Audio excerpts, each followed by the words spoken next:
한 분이 얼굴이 새카만 거야.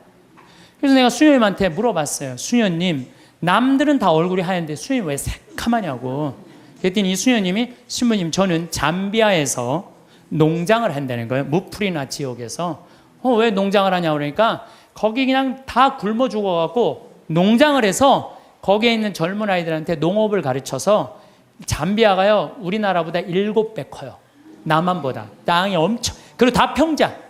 다 평지. 근데 얘네들이 농사를 질 줄 모르는 거야. 그래서 수녀님이 나는 거기 농사를 가르쳐서 잠비아 사람들이 잘 먹고 살게 해주려고 지금 농장을 운영한다는 거예요.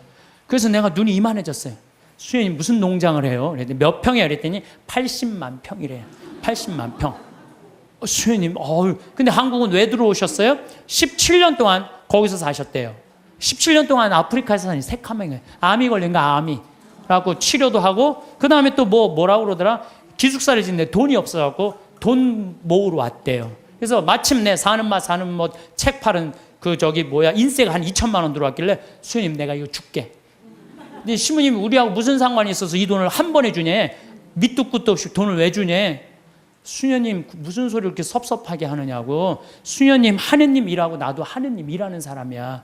근데 수녀님이 아프리카에 가서 나는 생태마을을 꾸미고 싶은 게 내 꿈이야. 근데 수녀님이 이미 생태마을을 아프리카에서 꾸미고 있는데 내 일을 대신해 주는데 이 돈은 돈도 아니다. 가져가라. 그랬더니 신부님 딱 요 돈이 모자랐다는 거예요. 너무너무 감사하다고.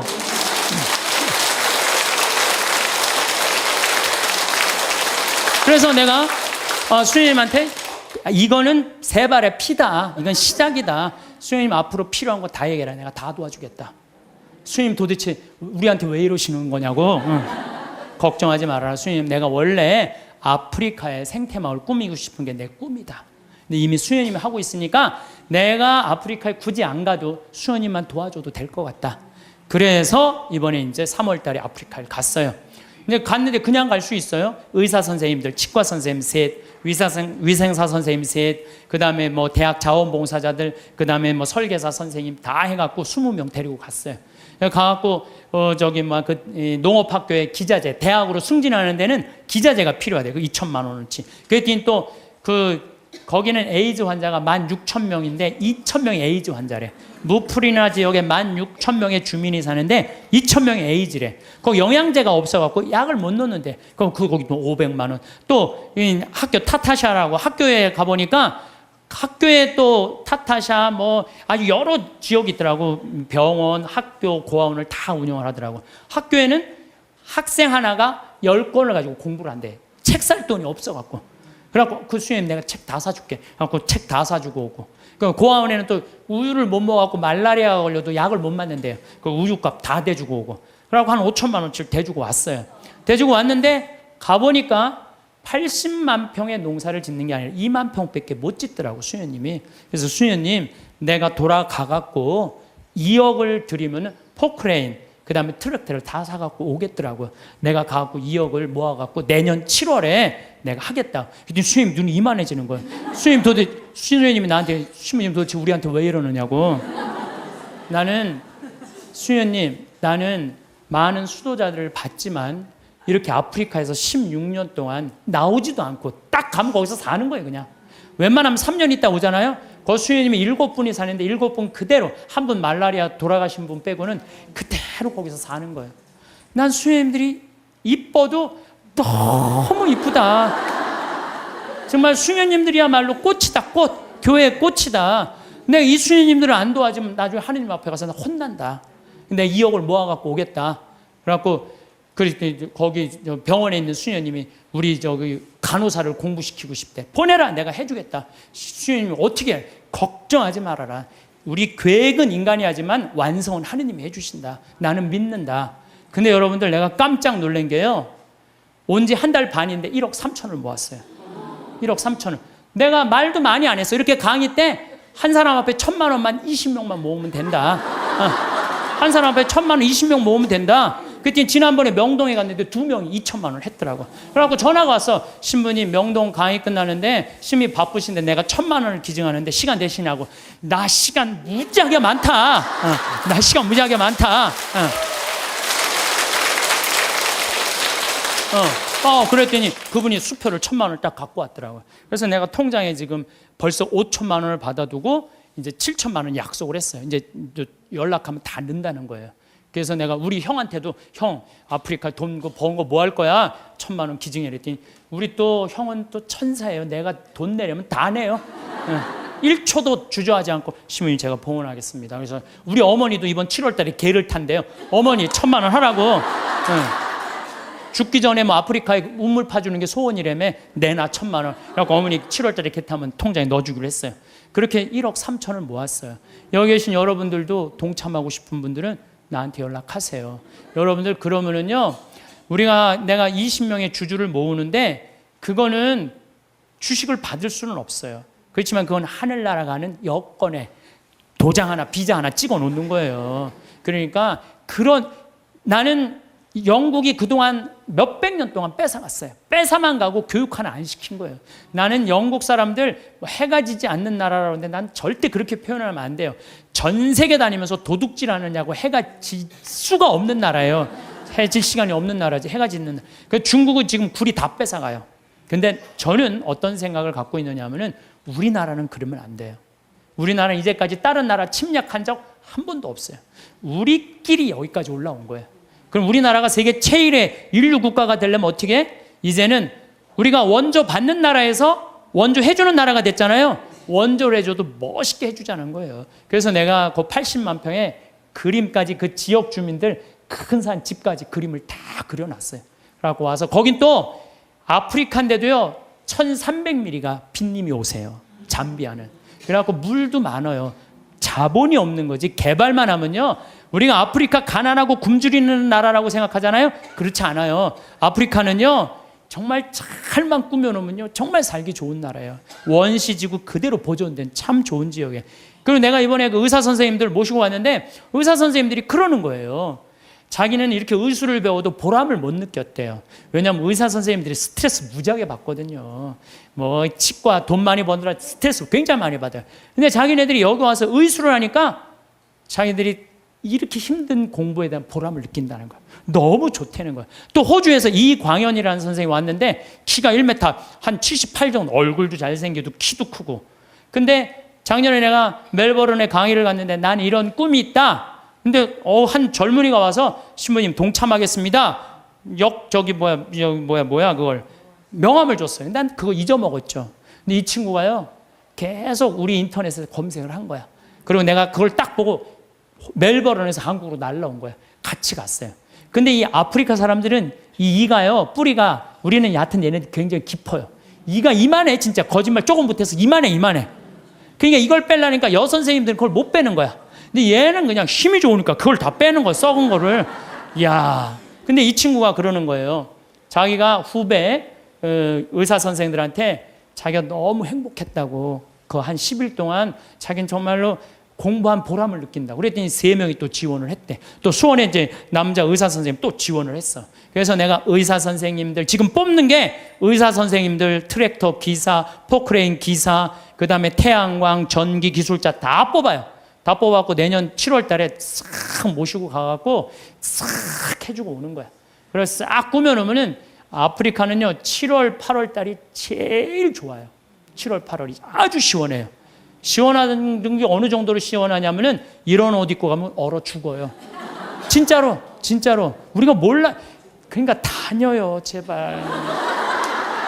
여기서 와 하고 깜짝깜짝 놀라지 말고 제발. 그 아프리카 내년에 여기서 가실 분들 자원하세요. 내년에 한 달 갈 거든. 7월 15일부터 8월 15일. 그러면은요 돈도 많이 안 들어. 230만 원이면 돼. 비행기 뭐 3번 다 갈아타고 가면 돼요. 26시간 걸려서 가는 거예요. 비행기 타고. 괜찮아요. 저는 작년에 하느님한테 정말 감사드리는 거는 수술하고 난 다음에 비행기 타면 암 환자들은 안 돼요. 암 환자들은 비행기 타면 뭐가 있어갖고 안 좋대요. 그런데도 나는 타고 다녀요, 지금도. 그 작년에 진복 8탄 거기서 우리 목사님이 얼마나 열심히 기도해. 그냥 은총 그냥 받아갖고. 근데 난 이번에도 갔다 왔는데 조금 힘들긴 했지만은 그러다 죽으면 얼마나 좋아요. 하느님 일하다가 죽는 건데. 아니, 그런 거 두려울 게 아니에요. 아무것도 안 하는 게 무서운 거죠. 하다가 죽는 건 하나도 안 무서운 거예요. 혹시 여러분들 자녀들 가운데 공부하기 싫어갖고 유세 부리는 놈들 있죠? 그런 놈들 공부해 그럴 필요 하나도 없어요. 그냥 나한테 한 달만 맡기세요. 아프리카 한 달만 데려갔다 오면요, 얘네들 인간이 변해요. 왜? 걔네들 사는 거 보면요, 정말로 그냥 맨바닥에서 산다고 생각해도 돼. 흙바닥에서 사는 거예요. 대한민국 사람들이 뭘 모르는 줄 알아요? 대한민국이 이렇게 잘 먹고 잘 사는 걸 몰라요. 지금 우리나라 너무 잘 먹고 잘 사는 거예요. 그냥 맨날 서울 사람들은 나는 하층민이다. 참 내가 정말 답답한 거예요. 한국처럼 잘 사는 나라가 어디 있어요? 근데 우리가요, 대한민국이 뭘 못해? 욕심이 너무 많아요. 온 국민, 아니 2,300억 2,000억 갖고 뭐 하려고 그걸 그렇게 갖고 있어요. 나는요, 그래서 인간은 죽어야 된다고 생각해요. 인간은 반드시 죽어야 돼. 그러니까 2,000억 있는데 80살이야. 쓰지도 못하고 억울해. 나 이거. 그 사람도 2,000억 놓고 죽어요. 그렇죠? 나 한 푼도 없어. 그래도 죽어. 그러니까 죽을 때 진짜 억울한 건 2,000억 있고도 쓰지도 못한 사람은 억울해서 못 죽어요. 그렇지 않아요? 근데 2,000억을 의미 있게 봉헌하고 가는 사람은 죽을 때도 웃으면서 죽을 수 있어. 근데 이거 안 뺏기려고 무슨 벌진 아일랜드에다가 뭐 페이퍼 컴퍼니 만들어, 얼마나 추해요. 도둑질한, 국가로부터 도둑질한 걸 동생한테 맡겼더니 동생이 안 주네. 또 내놓으라고 그러고 주라고. 여러분들, 우리는 하느님으로부터 받은 거니까 하느님께 되돌려 줘야 돼요. 미켈란젤로 말처럼 되돌려 줘야 돼요. 저는 그래서 아프리카를 이렇게 보면서 우리나라 사람들이요, 여러분들 이제 여기 지금 앞에 예쁘장한 분들 많이 앉아있는데 여러분들 120살까지 안 죽어요. 그럼 몇 년 남았냐면 70년 남아서 70년. 뒤에 계신 우리 할머니, 오늘은 할머니들이 왔다고 그러는데 할머니들이 내 눈에 하나도 안 보여. 아줌마들만 보여. 아줌마들이. 이것도 걱정이에요. 70 먹으면 70 먹은처럼 보여야 될 거 아니야. 아줌마처럼 보이는 거, 이것도 내가 보기엔 나쁜 거예요. 왜 늙어도 늙은 흉내를 안 내. 다 젊어. 근데 젊은 채로 그냥 집에서 있으면 재미없어요. 이미 독일 사람들, 미국 사람들은요, 50, 60 되면요, 아프리카에서 2년, 3년 살다가 가요. 봉사활동하고. 그러면서 자기의 삶이 풍요로워지는 거예요. 여러분들 여기 있어서 1년에 2천만 원, 3천만 원 쓰나 아프리카 가갖고 2천만 원 정말로 풍요롭게 쓸 수 있어요. 그래서 하느님을 꽉 잡고 하느님 속에서 살아야 된다는 거예요. 제 얘기는. 하느님 속에서 살아요. 그러니까 대한민국 사람들이 뭘 모르느냐? 이렇게 잘 사는 걸 모르고 일본하고 중국이 그렇게 강대국인 걸 대한민국 사람들이 몰라요. 그것도 걱정이에요. 왜냐하면요, 우리나라는요, 정말로 아슬아슬한 지정학적 위치 속에서 살고 있어요. 그러니까 우리나라 국민들이요, 항상 역사의식을 갖고 있어야 돼요. 자녀들한테 우리가 역사에 어떤 고통을 겪었고 지금도 어떤 상황이 있는지 누구 입에서 나와야 돼? 부모 입에서 나와야 돼요. 그러니까 여러분들이 항상 깨어서 기도하고 깨어서 살아야 된다는 얘기죠. 저는 지금 우리 대한민국 국민들이 돈 버는데 너무 눈이 빨개져 있는 것 같아요. 번 돈을 가지고 얼마나 가치 있고 이 사회에 소외되는 사람들이 없도록 하는 노력이 더 필요한 거. 이제는 우리는 이제 출세 안 해도 돼요. 돈 많이 안 벌어도 돼요. 이제 먹고 살 만큼 다 살아요. 제가 이제까지 환경 문제 때문에 뭐 또 아프리카 자원봉사 다닌다고 다녀보면은요, 우리나라는 잘 먹고 잘 사는 거예요. 이거를 의미 있게 쓸 줄을 모르는 거지, 출세도 이 정도만 하면 됐어요. 예, 그러니까 여러분들 오늘 이후부터 누구를 꽉 붙잡고 사느냐? 하느님을 꽉 붙잡고. 우리는 삶의 질을 높여야 돼. 삶의 질의 기본은 뭐냐? 신앙이야, 신앙. 언제나 양심의 소리를 귀 기울일 수 있도록 이끌어주는 신앙생활을 해야지 우리 나라도 건강하고 우리 사회도 건강하고 우리 가정도 건강해요. 하느님 꽉 붙잡고 사십시오. 제가 다시 한번 말씀드리지만은 우리가 마지막 날 하늘나라 여행 떠날 때 베드로 성인이 여권 내놔라. 나 여권이 없는데요. 여권이 도대체 어떻게 마련하는 거예요? 여권 어떻게 마련해요? 마태복음 25장에 뭐라 그랬어요? 내가 굶주릴 때, 헐벗었을 때, 감옥에 갇혔을 때, 목말랐을 때 나한테 찾아와주고 옷 입혀주고 물 먹여주고 그게 바로 나에게 해준 것이다. 오른편에 있는 사람 너희들 하늘나라에서 준비한 상을 받아라 그러죠. 왼편에 있는 사람들한테 너희들은 저쪽으로 가라. 영원히 꺼지지 않는 불 속으로 가라. 우리가 당신 언제 그렇게 천대했다고 그러냐고. 내 이웃 중에 가난하고 굶주리고 감옥에 갇히고 헐벗어 사는 사람 돌보지 않는 게 곧 누구한테 돌보지 않는 거다? 나를 돌보지, 예수님이 나를 돌보지 않은 거다. 하늘나라 여권 준비하는 거 어려운 거 아니에요. 여러분들 어려운 이웃한테, 특히 아프리카, 잠비아, 물론 우리 이제 내년에는 제가 페루도 가고 브라질도 가고 많이 갈 계획을 다 갖고 있어요. 그럴 때 내가 못 가더라도 어떻게? 동참이라도 해라. 동참이라도 해라. 예, 그게 하늘나라 여권 딱. 그래서 딱 비행기 탈 때 저기 막 수속할 때 베드로 성인이 여권 그럼 여기 있습니다. 딱 여권 여권 어디 있지? 이거 내가 먹고 사느냐고 바쁘고 여권 준비 못했네요. 그럼 넌 저리 어두운 데로 가라. 땅을 치고 통곡해도 아무 소용 없다는 거예요. 적어도 여기 오신 여러분들은 내가 보기엔 돌아가실 때 어떻게 돌아가실 수 있어? 정말로 여러분들 돌아가실 때 난 이제 누구 만나러 간다? 예수님 만나러 간다. 하느님 만나러 간다. 내 여행은 환상적일 것이다. 그런 마음으로 여러분들 사시면 이 세상에서도 즐겁고 저 세상에도 즐거울 거예요. 어쨌든 유대인들은요, 지구의 0.2%밖에 안 돼, 인구가. 미국에 한 800만 명 산대, 유대인이요. 그 다음에 이스라엘에 한 650만 명, 700만 명. 그 외에도 여기저기 있는 유대인들 다 합쳐봐야 2천만이 채 안 된대요. 그런데도 미국 경제의 60%를 유대인이 쥐고 흔들어요. 그리고 미국 부자의 30%는 유대인이에요. 하버드 대학이 전교생이 18,000명이에요. 학부생, 대학원생은 더 많지만 학부생이 18,000명인데 그중에 6,000명이 유대인이에요. 6,000명이. 우리나라 몇 명인 줄 알아요? 300명, 300명. 근데 그 중에서도 300명 중에 반 이상이 졸업을 못 한대요. 과정을 못 따라가고. 근데 걔네들은요, 이 하버드 대학의 법대 50%는 유대인이래요, 유대인. 그러니까 그냥 유대인들은 노벨상 179명이 탔는데 딱 경제학상, 물리학상, 화학상 이런 거예요. 우리는 그냥 딱 한 분 탔는데 그것도 평화상. 평화상. 얘네들은 다 머리로 타는 애들이에요, 머리로. 그럼 유대인이 똑똑해서 그렇게 하버드, 미 8개 그 아이비리그 대학이라고 그러잖아요. 브라운 대학, 컬럼비아 대학, 하버드 대학, 예일 대학, 이런 대학. 요즘은 MIT, 스탠포드 몇 개 또 해갖고 하지만은 그 미 8개 대학의 20%는 유대인이래요. 그러니까 똑똑한 애들은 다 유대인. 그럼 걔네들이 IQ가 좋으냐? 걔네들은요, IQ가 평균 95밖에 안 돼요. 우리나라는 106인데. 그러니까 유대인이 전 세계에서 IQ로는 26위밖에 안 돼요. 근데 왜 얘네들이 이렇게 똑똑하고 공부를 잘할까? 이건 부모의 종교교육에 있는 거예요. 종교교육. 유대인들은요, 3살만 되면요, 토라, 모세오경 읽어줘요. 그 다음에 탈무드 얘기해줘요. 끊임없이 얘기를 해주는 거예요. 얘기. 솔로몬 얘기, 다윈 얘기, 그 다음에 머리 긴 누구의 그거, 힘센 삼손 얘기, 그 다음에 이삭 얘기, 아브라함 얘기, 야곱 얘기, 요셉 얘기, 모세 얘기.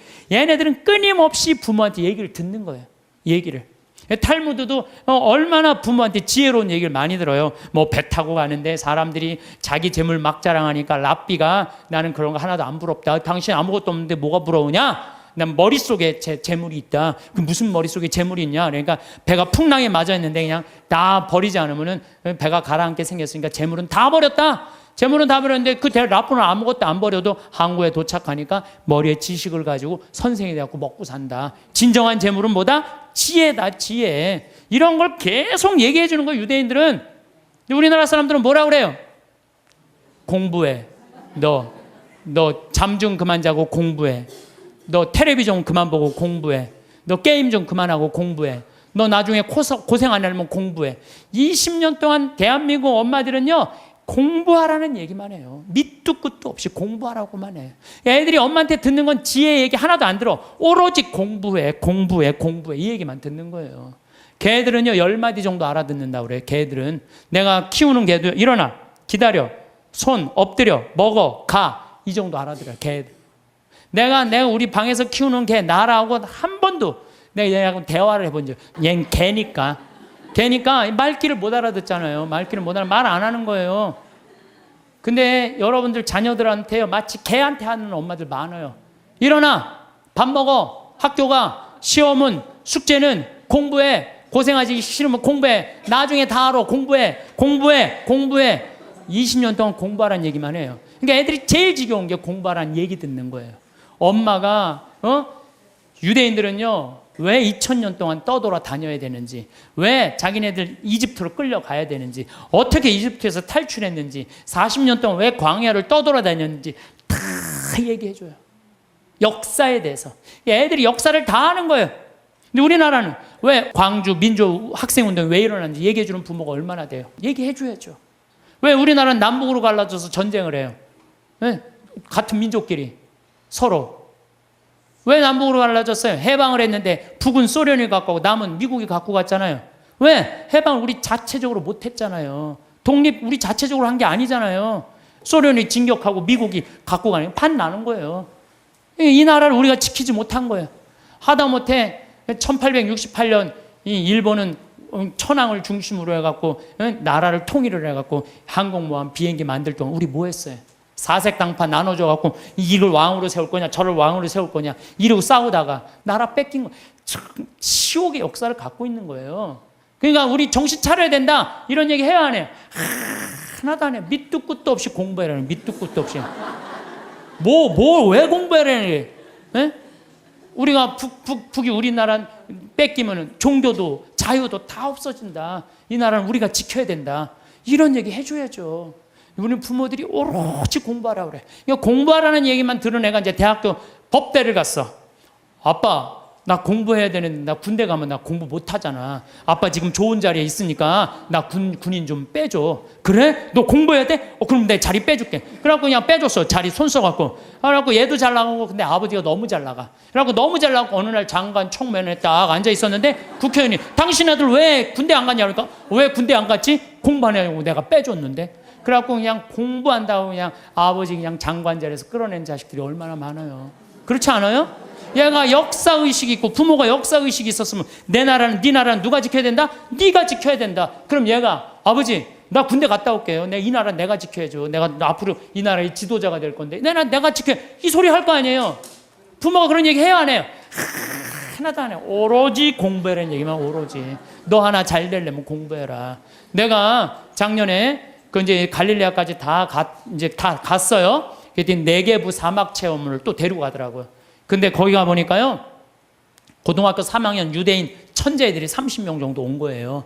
근데 얘네들이요, 의대, 공군사관학교, 법대 합격한 애들이에요. 저녁에 모닥불을 피면서 내가 얘기를 했어요.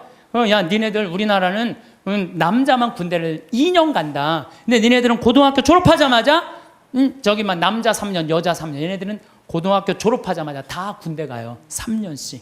그래서 이스라엘에 가보면요, 군인 애들이요, 거의 청소년 애들이에요. 고등학교 졸업하자마자 가갖고. 그래서 내가 니네들 진짜 군대 가는 거 원하느냐? 벌런티어 하는 거냐? 그랬더니 의대 합격한 애가 눈이 반짝거리면서 뭐래느냐? 우리는 6억 명의 이슬람 속에서 둘러싸여 산다. 근데 우리 600만 명이 살아남으려면 내 나라는 누가 지켜야 된다? 내가 지켜야 된다. 얘네들은 분명한 거예요. 분명한 거예요. 근데 우리나라는요, 그런 역사의식, 민족의식, 주변 상황, 그런 게 하나도 얘기 안 해줘요. 오로지 공부해. 성당 너 공부하려면 성당 내가 6년 동안 너 관면해줄게. 너 성당도 안 나가고 공부만 하는 거. 역사도 모르고. 이게요, 결코 건강하게 키우는 게 아니에요. 신앙이라는 건요, 아무것도 아닌 것 같아도 신앙이 얼마나 중요한 건데. 그러니까 유대인 아인슈타인, 에디슨, 프로이드, 스티븐 스피버그 다 유대인이에요. 근데 얘네들 다 자라면서 한 얘기가 다 부모예요. 전 세계에서요, 부모가 아무 일도 안 하고 엄마가 자녀 교육에만 매달리는 나라가 두 나라 있어요. 하나는 이스라엘, 하나는 대한민국이에요. 두 나라가 있대요. 근데 이스라엘은 왜 그렇게 아이들이 승승장구하고, 우리나라는 그 미국의 최고 좋은 대학만 가면요 10%가 졸업을 못 한대요. 10%도 졸업을 못 한대요. 왜냐하면 아이들이에요, 대화가 없어서 그래요. 신앙도 없고.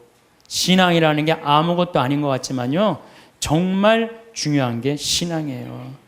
저는 한번 부산에서 이제 어디 강의를 가게 됐어요. 아, 정말 너무너무 이제 차가 막혀갖고 이제 아주 정말로 그야말로 그냥 속이 바짝바짝 탔어요. 내비게이션이 가르쳐 주는데 불안하더라고. 내비게이션이 이렇게 가는데 분명히 성당이면 시내 한가운데일 텐데 이상한 대로 계속 하는 거예요. 이게 맞는가 계속 가는데 도착했습니다. 딱 그랬는데 벌판인 거예요. 강의는 5분 남겨놨는데 미치겠더라고요. 그래서 내비게이션을 내가 두들겨 펴려고 그랬어요. 이놈의 새끼 이거 제대로 안 가르쳐 줬다고. 여러분들이 자식에 있어서 여러분들이 뭘까요? 내비게이션이에요. 여러분들이 인생의 내비게이션들이에요. 근데 여러분들이 안내를 했어. 안내를 했는데 전혀 엉뚱한 데다 안내를 해놨어. 그래갖고 애가 인생 끝에 갔는데 인생의 참 의미를 모르고 허탈하는 경우가. 그럴 때 어떻게 할 거예요, 여러분들? 정말 과연 내가 내 자식한테 인생의 내비게이션 역할을 잘하고 있는가? 내비게이션 최고의 좋은 내비게이션 역할은 뭐예요? 신앙생활이에요. 이정표 확인하듯이. 그래서 하느님 꽉 붙잡고 살아야 되는데 너 공부하려니까 너 끊어. 이라고 거미가 나뭇가지 타고 나는 거 줄 끊듯이 그냥 신앙을 딱 끊어버리는 거예요. 성당도 마찬가지예요. 여러분들 자녀들이 왜 성당 나가기 싫어하는 줄 알아요? 여러분들이 자녀들한테 뭐라 그래? 성당가, 성당가, 성당가, 성당가, 성당가. 그 얘기만 해요. 왜 성당 가야 되는지 얘기해 주는 거 없잖아요. 아브라함 얘기를 묵상을 해서 얘기를 해준다든가, 솔로몬 얘기를 해준다든가, 우리 김대건 신부님 얘기를 해준다든가, 최양업 신부님 얘기를 해준다든지, 아니면 프란치스코 성인의 삶을 얘기해 준다든지, 우리 비오 성인 이탈리아 로톤도에 오상 받은 신부님 얘기를 해준다든가, 파티마 성모님, 루르드 성모님, 과달루페 성모님, 이번 르완다 성모님 발현했다고 그래. 1982년에 르완다 성 그런 얘기 하나도 안 해줘요. 오로지 성당가, 성당가, 성당가, 성당가 그 얘기만 하는 거야. 근데 애들이 두 가지를 하기 싫은 거예요. 성당 가고 공부하는 거. 이거 두 가지가 싫은 거야. 네. 두 가지를 안 하는 거예요. 이유를 얘기해 줘야 될 거 아니야. 왜 성당 가야 되는지, 왜 공부해야 되는지. 이유를 안 해주고 무조건 그냥 성당 가, 공부해. 이야기.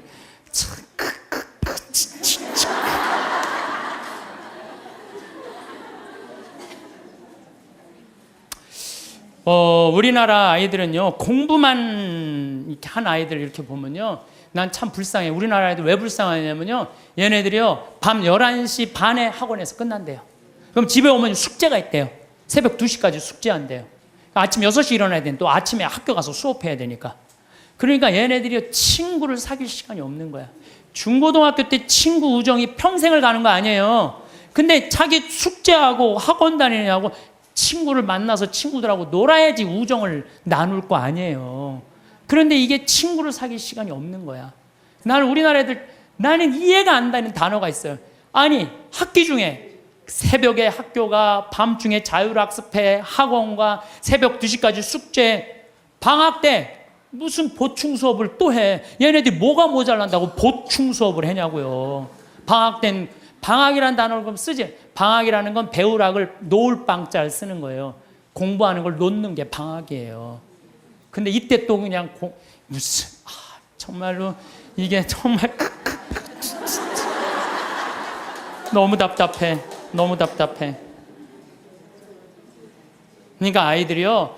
근데 우리나라가 그렇게 공부를 해도 효과가 좋으냐? OECD 국가 중에 우리나라가 학업 성취도가 24위예요. 30개 나라 중에 잘 사는 나라. 핀란드, 내가 핀란드, 덴마크 다 다녀왔어요. 근데 걔네들은요, 오후 3시면 집에 다 가요. 엄마 아빠하고 같이 놀고 대화해요. 대화하는 게 공부하는 것보다 훨씬 교육 수준이 좋대요. 걔네들은 정말로 걔네 성취도 1위예요. 오후 3시면 다 집에 가요. 부모하고 얘기해요. 그래 애들이 사람 냄새가 나는 거, 사람 냄새가. 근데 우리나라는요, 사람 냄새가 안 나요, 애들이. 나는 길거리에 눈 허옇게 뜨고 돌아다니는 애들 이해가 돼요. 아니, 그러는데 허옇게 안 뜨고 다니는 애들 어디 있어? 태어나서 공부해 이 얘기만 그냥 태어나갖고 좀 산 좀 보려고 그러면 엄마가 그냥 정신 나가면 그냥 창문에다 가나다라 마바 차탁 갖다 누워서 모빌이 돌아가는데 기억니을 니을이 돌아가고. 아니, 이런 애들이 중고등학교 돼갖고 제정신으로 다니는 애도 어디 있어요? 눈 허옇게 뜨고 어른이 몸만 눈 뒤집어 뜨고 흰 눈동자 95%, 까만 눈동자 5%. 나는 요즘 애들 폭력적이고 반항적인 거 이해가 돼요. 당연히 그렇게 만드는 거 지금. 애들 정서적으로 잘 키워야 될 거 아니에요. 저는요, 중원고등학교 때 내가 성당 다녔는데 성당 생활이 주야.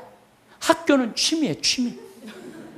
수업만 끝나면 무조건 성당 갔어요. 수업만 끝나면. 예술제 한다고 나는 유대철 역할 했어요. 어렸을 때 유대철 성인 역할, 연극하고 기도하고 아이들끼리 모여서 누구 위해서 기도하고 또 뭐 여름에 좀 캠핑 간다면 한 달 내내 물건 준비하고 또 친구들끼리 싸우고 화해하고 이러면서 우정이 쌓이는 거예요. 그 성당에서도요, 우리는 성가 화음 맞춘다고 8명이 모이면요, 뭐 테너 뭐 저기 뭐야 저기 뭐 베이스 뭐 이게 하면서 애들 8명이 성가하고 그랬어요. 학교에서도. 나만 그런 게 아니에요. 우리 중고등학교 때는 토요일 날, 일요일 날이면 다 교회, 다 성당, 다 절에 갔어요. 그러니까 애들이 신앙생활이 기본이었어요. 그 중고등학교 때 신앙생활이라는 건 뭐냐면 거룩한 거에 깃들이는 거예요. 그러니까 우리 친구들 중에 12명이, 남자애들이 12명, 남자, 여자 한 20, 30명 됐는데 남자들이 12명, 그중에 6명이 신학교 간다고 그랬어요. 그중에 3명이 신학교 갔어요. 하나는 외방선교회, 하나는 이번에 무슨 안식년 끝나고 난 다음에 그동안 쭉 교도소 사목하다, 하나는 환경하고, 나머지 3명도 하나는 아마 내가 정말 존경하는 친구인데 학교 선생님, 아마 학교에서도 정말 열심히 지난번에 그 학교 강의 갔더니 저 선생님은 신부님 되는 게 낫겠다고 신학교 가려고 그랬던 아이니까, 또 하나는 교수하고 있고, 또 하나는 무슨 신협 이사하고 있고, 또 안 간다는 친구들도 어렸을 때 다 우리 신학교 가자 이랬던 애들이에요. 그래서 수원시청에 한번 갔는데 내 친구가 하나 있는데 팀장이래요. 그러고 저 오 팀장님은 신학교 가는 게 남분이라고. 그러니까 어렸을 때 신학교 가고 성당에서 어울리는 애들은요, 거룩해요. 거룩하고 정의로운 곳에 맛을 들여요. 여러분들 신문지에다가 생선을 싸면요, 비린내가 나요. 신문지에다가 향을 싸면요, 향이 나게 돼 있어요. 애들한테 공부해 이것만 하면요, 애는요 자기만 알게 돼 있어요.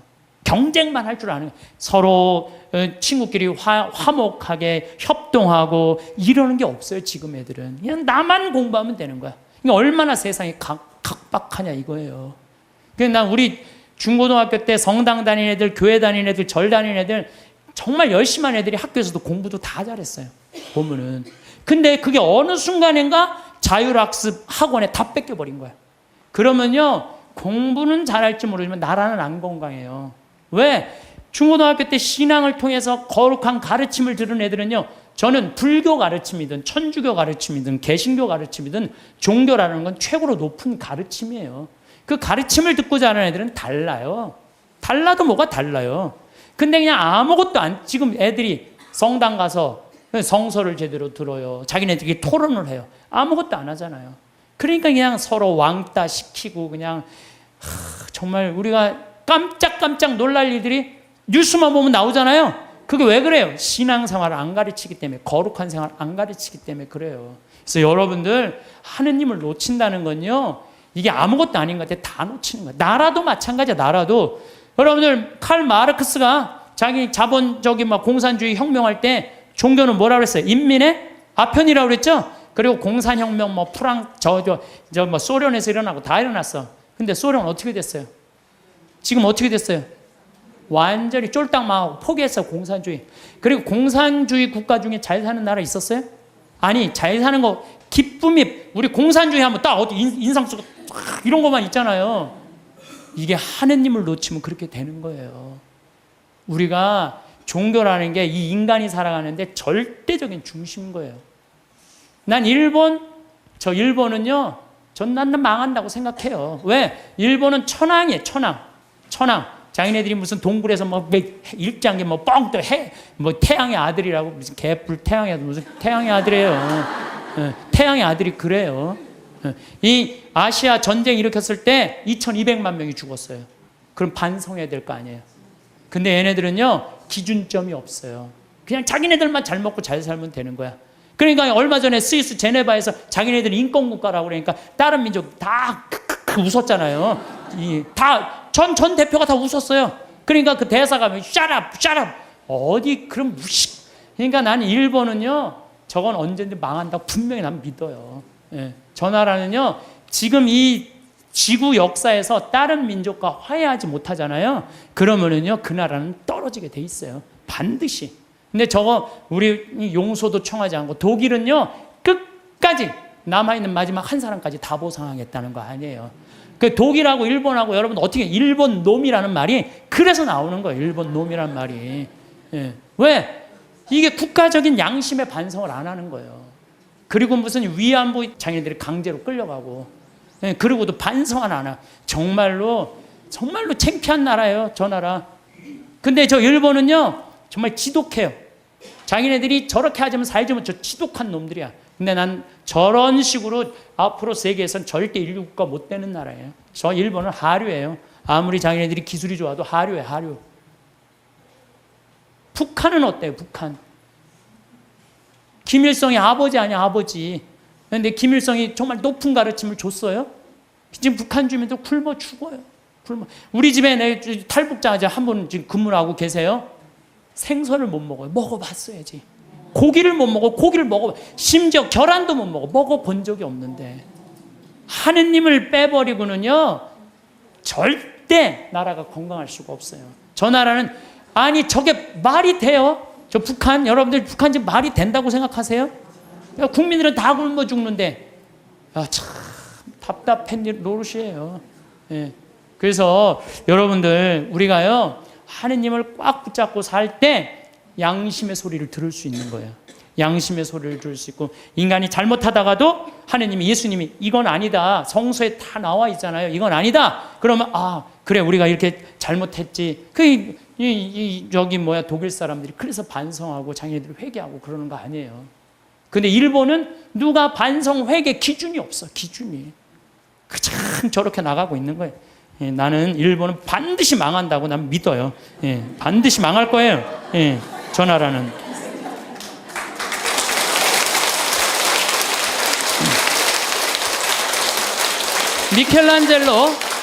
미켈란젤로가 성베드로 성당 돔을 하고 시스티나 성당 천장 천지 창조를 했어요. 근데 교황님이 미켈란젤로를 불러서 너 받고 싶은 돈 액수를 다 대라. 그랬더니 미켈란젤로가 뭐라고 그러냐면은 교황성하시여 내가 재능을 하느님으로 받아서 하느님께 다시 돌려드리는데 무슨 보상금이 필요합니까?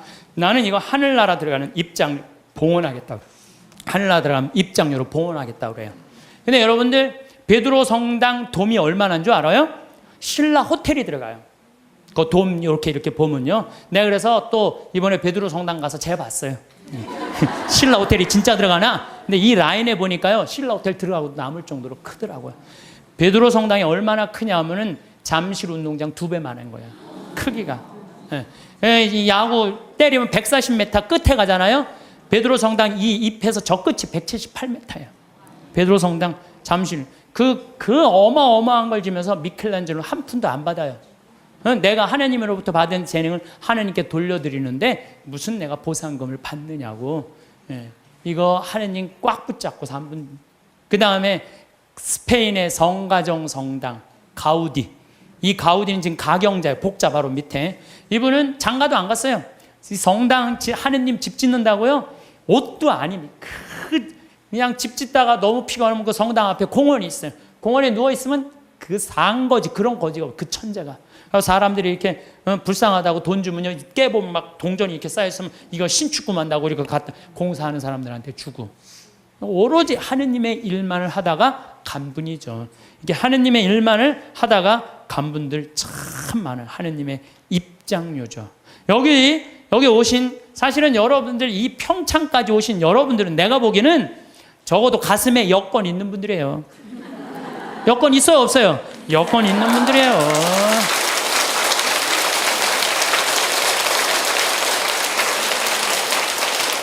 그래서 여러분들은 돌아가실 때 어떻게 돌아가실 수 있어? 이렇게 웃으면서 돌아가실 수 있어요.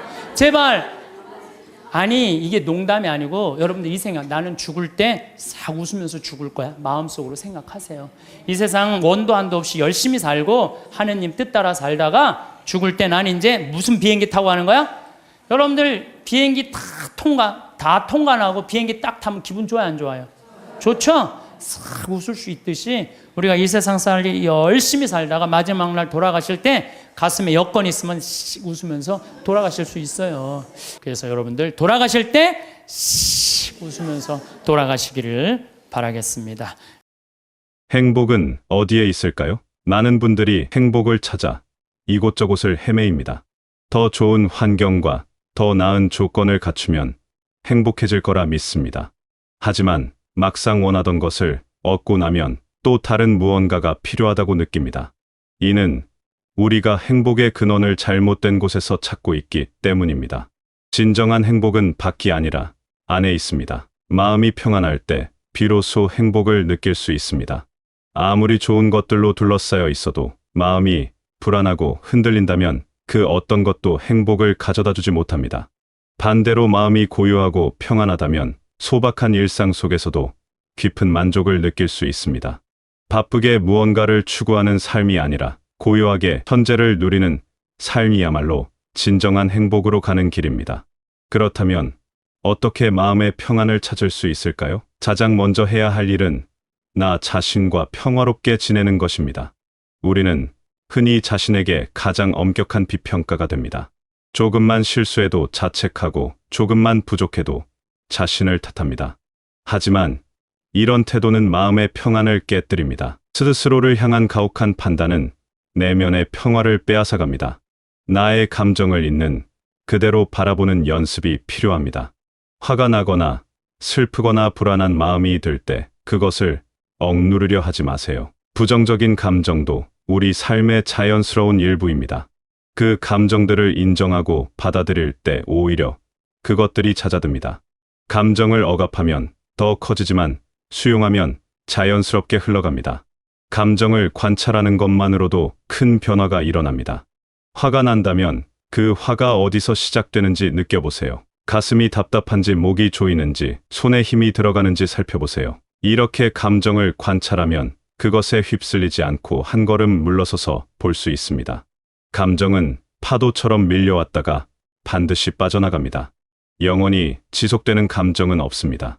시간이 지나면 모든 감정은 변화합니다. 자신에게 자비로운 사람이 되어야 합니다. 친한 친구가 힘들어할 때 여러분은 어떻게 하시나요? 따뜻하게 위로하고 격려할 것입니다. 그런데 자신에게는 그렇게 하지 못할까요? 우리는 자신에게도 친구에게 하듯 다정하고 이해심 있게 대해야 합니다. 실수했다면 그것을 배움의 기회로 삼으면 됩니다. 완벽하지 않아도 괜찮습니다. 완벽한 사람은 없으니까요. 우리 모두는 배우고 성장하는 과정 중에 있습니다. 자신을 용서하는 것도 중요합니다. 과거에 했던 선택들이 후회스러울 수 있습니다. 하지만 그때는 그것이 최선이었을 것입니다. 지금의 지혜로 과거를 판단하면 모든 것이 부족해 보입니다. 과거의 나를 이해하고 용서해 주세요. 그래야 현재의 나를 온전히 받아들일 수 있습니다. 과거는 이미 지나갔고 바꿀 수 없지만 현재의 나는 과거로부터 자유로워질 수 있습니다. 나만의 가치와 삶의 의미를 발견하는 것도 중요합니다. 다른 사람들이 정해놓은 기준에 자신을 맞추려 애쓰다 보면 마음이 피곤해집니다. 무엇이 나에게 진정으로 중요한지 스스로 물어보세요. 내가 소중하게 여기는 것은 무엇인가요? 어떤 순간에 가장 나답다고 느끼나요? 이런 질문들에 답하다 보면 자신만의 삶의 방향을 찾을 수 있습니다. 남들의 시선이 아닌 내 마음의 소리에 귀 기울이는 것이 진정한 자유입니다. 나 자신과 평화를 이루었다면 이제 타인과의 관계로 시선을 돌려볼 차례입니다. 사람들과의 관계에서 오는 상처와 서운함은 마음의 평안을 크게 흔듭니다. 하지만 관계의 본질을 이해하면 많은 것들이 달라 보입니다. 우리는 가까운 사람들에게 많은 기대를 합니다. 내가 원하는 대로 행동해 주기를 바라고 내가 필요할 때 곁에 있어 주기를 바랍니다. 하지만 모든 사람은 각자의 삶과 사정이 있습니다. 누군가 내 기대에 부응하지 못했다고 해서 그 사람이 나를 소중히 여기지 않는다는 의미는 아닙니다. 각자 다른 방식으로 사랑하고 표현합니다. 기대를 내려놓는다는 것은 상대방을 포기하는 게 아닙니다. 오히려 그 사람을 있는 그대로 존중하는 것입니다. 내가 원하는 모습이 아니라 그 사람 본연의 모습을 받아들이는 것입니다. 이렇게 하면 불필요한 실망과 서운함에서 벗어날 수 있습니다. 상대방도 나처럼 불완전한 사람이라는 것을 인정하면 관계가 훨씬 편안해집니다. 관계에서 가장 힘든 것 중 하나가 오해입니다. 상대방의 행동을 나쁘게 해석하고 상처받습니다. 하지만 대부분의 경우 상대방에게는 악의가 없습니다. 그저 서로 다른 방식으로 생각하고 표현할 뿐입니다. 오해가 생겼다면 직접 물어보고 대화로 풀어가세요. 혼자 추측하고 상상하면 문제만 커집니다. 솔직한 대화 한 번이 10번의 고민보다 관계를 더 가깝게 만듭니다. 건강한 경계선을 설정하는 것도 평안한 관계를 위해 필수적입니다. 착한 사람이 되려고 모든 부탁을 들어주거나 자신의 감정을 억누르면 결국 관계가 피곤해집니다. 내가 할 수 있는 것과 할 수 없는 것을 분명히 하고 필요할 때는 정중하게 거절할 수 있어야 합니다. 이것이 관계를 멀어지게 하는 게 아니라 오히려 더 건강하게 만듭니다. 경계선은 담장이 아니라 정원의 울타리와 같습니다. 울타리가 있어야 정원이 아름답게 가꾸어지듯이 적절한 경계가 있어야 관계도 건강하게 유지됩니다. 모든 것을 다 나누고 모든 부탁을 다 들어주는 것이 좋은 관계가 아닙니다. 서로의 공간을 존중하면서도 따뜻하게 연결되어 있는 것이 진정한 관계입니다. 거리가 있어야 그리움도 생기고 만남도 소중해집니다. 진정한 연결감은 많은 사람을 아는 것에서 오지 않습니다. 몇 명이든 서로를 깊이 이해하고 진심으로 소통하는 관계가 있다면 그것으로 충분합니다. 외로움은 주변에 사람이 없어서가 아니라 진정한 연결이 없을 때 느껴집니다. 겉으로만 어울리는 관계보다 마음을 나눌 수 있는 한두 사람의 관계가 훨씬 가치 있습니다. 깊이 있는 대화 한 번이 가벼운 대화 100번보다 마음을 채웁니다. 나 자신과 타인과의 관계를 정리했다면 이제 세상과 어떻게 마주할지 생각해 볼 때입니다. 우리는 많은 것을 통제하고 싶어 합니다. 하지만 세상에는 우리 힘으로 어쩔 수 없는 일들이 훨씬 많습니다. 날씨를 바꿀 수 없습니다. 다른 사람의 생각을 바꿀 수 없습니다. 이미 일어난 일을 되돌릴 수 없습니다. 통제할 수 없는 것들을 통제하려 애쓰면 마음만 지칩니다. 반대로 통제할 수 없는 것을 받아들이면 마음이 한결 가벼워집니다. 우리가 할 수 있는 일은 통제할 수 없는 것을 인정하고 통제할 수 있는 것에 집중하는 것입니다. 받아들인다는 것은 포기하거나 체념하는 게 아닙니다. 현실을 있는 그대로 인정하는 것입니다. 그리고 그 안에서 내가 할 수 있는 것에 집중하는 것입니다. 비가 온다고 해서 날씨를 원망하는 대신 우산을 챙기는 것처럼 말입니다. 상황은 바꿀 수 없어도 그것을 대하는 태도는 선택할 수 있습니다. 세상의 변화에 저항하지 않고 흐름을 따라가는 것도 평안의 비결입니다. 계절이 바뀌듯 세상도 끊임없이 변합니다. 그 변화를 거부하면 괴롭지만 받아들이면 한결 편안해집니다. 변화는 두려운 것이 아니라 자연스러운 것입니다. 모든 것은 흘러가고 변화합니다. 그것이 삶의 본질입니다. 자연은 평안을 주는 위대한 스승입니다. 산책을 하거나 공원에 앉아 있거나 하늘을 바라보는 단순한 행위만으로도 마음이 고요해집니다. 자연은 서두르지 않습니다. 계절은 제때에 바뀌고 해는 매일 뜨고 집니다. 자연의 리듬 속에 있으면 우리도 그 평온함을 느낄 수 있습니다.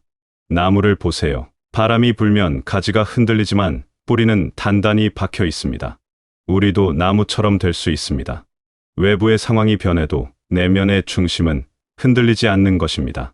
그것이 진정한 평안입니다. 표면은 흔들려도 깊은 곳은 고요할 수 있습니다.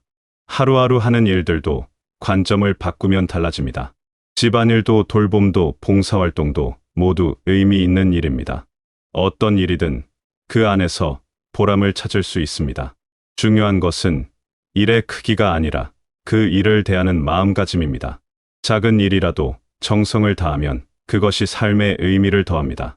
청소를 하면서 공간을 정리하듯 마음도 정리할 수 있습니다. 요리를 하면서 재료에 집중하듯 현재 순간에 머물 수 있습니다. 모든 일상의 활동이 마음을 가꾸는 수행이 될 수 있습니다.